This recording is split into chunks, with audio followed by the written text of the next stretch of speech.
Oh man, there's so much good stuff in today's reading. Honestly, it was tough to choose just one passage to discuss, but ultimately I landed on Luke 4, the temptation of Christ in the wilderness.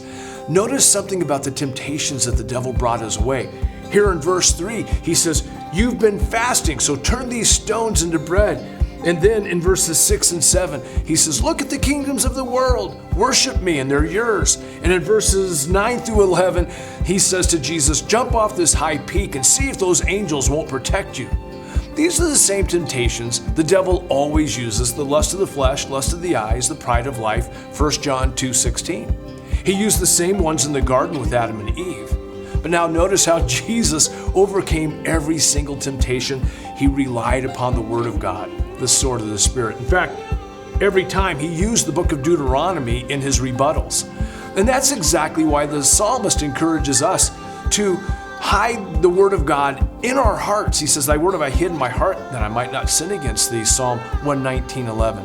Hey, you can't stop temptation from coming your way, but you can be prepared by disciplining yourself to memorize scriptures that deal with those areas of sin that tempt you. And that's great advice from God's truth for you.